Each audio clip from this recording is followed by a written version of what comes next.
எரேமியா 15ஆம் அதிகாரம். கர்த்தர் என்னை நோக்கி, மோசேயும் சாமுவேலும் என் முகத்துக்கு முன்பாக நின்றாலும் என் மனம் இந்த ஜனங்கள் பட்சமாய்ச் சாராது. இவர்கள் என் சமூகத்தை விட்டு புறப்பட்டு போகும்படி இவர்களை துரத்திவிடு.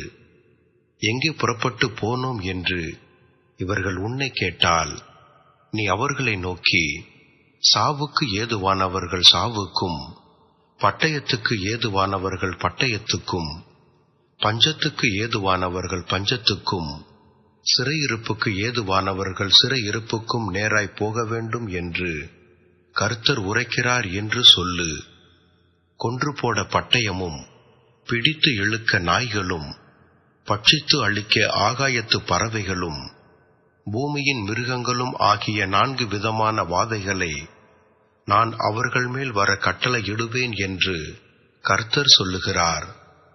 எசேக்கியாவின் குமாரனும் யூதாவின் ராஜாவும் ஆகிய மனாசே எருசலேமில் செய்தவைகளின் நிமித்தம் அவர்களை பூமியில் உள்ள எல்லா ராஜ்யங்களிலும் அலைய பண்ணுவேன். எருசலேமே, யார் உன்மேல் இறங்குவார்கள்? யார் உன்மேல் பரிதபிப்பார்கள்? யார் உன்னிடத்திற்கு திரும்பி உன் சுக செய்தியை விசாரிப்பார்கள்? நீ என்னை விட்டு பின்வாங்கி போனாய். ஆகையால் என் கையை உனக்கு விரோதமாய் நீட்டி உன்னை அழிப்பேன். நான் பொறுத்து பொறுத்து இளைத்து போனேன் என்று கர்த்தர் சொல்லுகிறார். தேசத்தின் வாசல்களில் அவர்களை தூற்றுக்கூடையால் தூற்றி போடுவேன். என் ஜனங்கள் தங்கள் வழிகளை விட்டு திரும்பாத படியினால் நான் அவர்களை பிள்ளைகள் அற்றவர்களாக்கி அழிப்பேன். கடற்கரை மணலை பார்க்கிலும் அதிக விதவைகள் அவர்களில் உண்டாயிருப்பார்கள். பட்ட பகலிலே பாழாக்குகிறவனை தாயின் மேலும் பிள்ளைகளின் மேலும் வர பண்ணுவேன். அவர்கள் மேல் பட்டணத்தின் கலகத்தையும் பயங்கரங்களையும் விழ பண்ணுவேன். 7 பிள்ளைகளை பெற்றவள் களைத்து போகிறாள். அவள் தன் பிராணனை விட்டுவிட்டாள். இன்னும் பகலாய் இருக்கையில் அவளுடைய சூரியன் அஸ்தமித்தது. வெட்கமும் லட்சையும் அடைந்தார்கள். அவர்களில் மீதியானவர்களையோ அவர்களுடைய சத்துருக்களுக்கு முன்பாக பட்டயத்துக்கு ஒப்பு கொடுப்பேன் என்று கர்த்தர் சொல்லுகிறார்.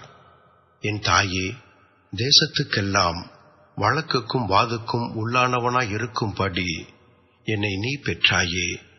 ஐயோ, நான் அவர்களுக்கு வட்டி கொடுத்ததும் இல்லை, அவர்கள் எனக்கு வட்டி கொடுத்ததும் இல்லை. ஆனாலும் எல்லாரும் என்னை சபிக்கிறார்கள். உன்னில் மீதியாய் இருப்பவர்கள் நன்மை அடைவார்கள். தீங்கின் காலத்திலும் நெருக்கத்தின் காலத்திலும் உனக்காக நான் சத்துருவுக்கு எதிர்ப்பட்டு உனக்கு சகாயம் செய்வேன் என்று மெய்யாகவே சொல்லுகிறேன். வடக்கே இருந்து வரும் இரும்பையும் வெண்கலத்தையும் இரும்பு நொறுக்குமோ? உன்னுடைய எல்லா பாவங்களின் நிமித்தமும் உன்னுடைய எல்லா எல்லைகளிலும் நான் என் ஆஸ்தியையும் உன் பொக்கிஷங்களையும் கிரயமில்லாமல் சூறையிடுவிப்பேன். நீ அறியாத தேசத்தில் உன் சத்துருக்கள் வசமாக நான் உன்னை தாண்டி போக பண்ணுவேன். உங்கள் மேல் எரிய போகிற அக்கினி என் கோபத்தினாலே மூண்டது என்று கர்த்தர் சொன்னார்.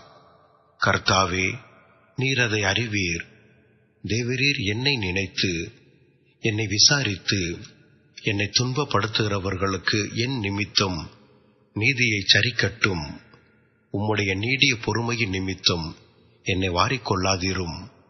நான் உம்முடைய நிமித்தம் நிந்தையை சகிக்கிறேன் என்று அறியும். உம்முடைய வார்த்தைகள் கிடைத்த உடனே அவைகளை உட்கொண்டேன். உம்முடைய வார்த்தைகள் எனக்கு சந்தோஷமும் என் இருதயத்தின் மகிழ்ச்சியுமாயிருக்கிறது. சேனைகளின் தேவனாகிய கர்த்தாவே, உம்முடைய நாமம் எனக்கு தரிக்கப்பட்டிருக்கிறது. நான் பரியாசக்காரருடைய கூட்டத்தில் உட்கார்ந்து களி கூர்ந்ததில்லை. உமது கரத்தின் நிமித்தம் தனித்து உட்கார்ந்தேன். சலிப்பினால் என்னை நிரப்பினீர். என் நோவு நித்திய காலமாகவும் என் காயம் ஆறாத கொடிய புண்ணாகவும் இருப்பானேன்.